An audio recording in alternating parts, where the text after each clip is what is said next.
Au terme de la rentrée scolaire 2023-2024, Doji Cocorico a défini 10 priorités pour l'année où plus de 3 millions d'élèves sont attendus dans les différents établissements scolaires.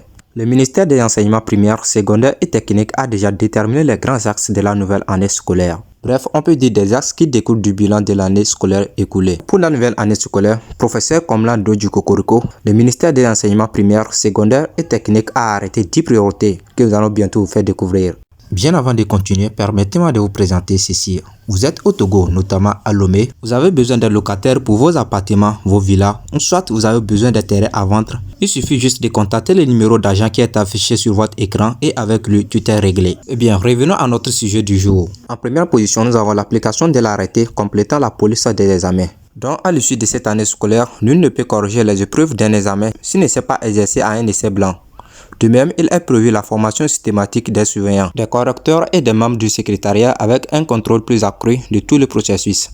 Tout part de l'inscription jusqu'à la proclamation en passant par l'élaboration des épreuves, la surveillance, l'écrit, la correction et l'intégration des notes. En deux, nous avons le recrutement d'une nouvelle promotion d'élèves professeurs. Selon Doji Cocorico, ce recrutement va pérenniser le vivier d'enseignants qualifiés pour le système éducatif.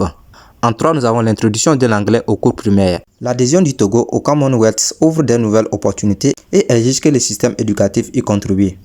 Une commission technique a été mise en place. Elle a finalisé sa feuille de route qui déclenche la phase expérimentale dès cette rentrée 2023-2024 et a programmé progressivement la généralisation avec la formation des élèves professeurs d'école. En 4, nous avons l'articulation entre le niveau d'enseignement.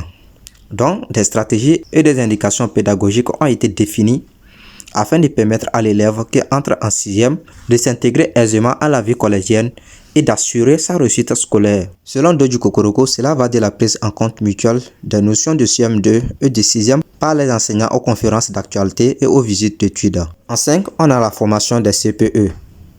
Aujourd'hui, les CEG et les lycées disposent des surveillants. Les efforts de déploiement ont permis de pourvoir 80% de ces établissements du secondaire en surveillant, car un surveillant assure la discipline. Bref, dans l'esprit des nouveaux arrêtés portant organisation et fonctionnement des CEG et des lycées pris en 2021, ces surveillants seront formés à devenir des CPE, c'est-à-dire conseillers principaux d'éducation. Eh bien, nous voici juste à la fin de ce numéro. Vous verrez bien les 5 derniers arrêtés à deuxième partie de cette vidéo. Sur ce, nous invitons à s'accrocher sur la chaîne pour surtout ne rien rater. D'ici là, portez-vous bien.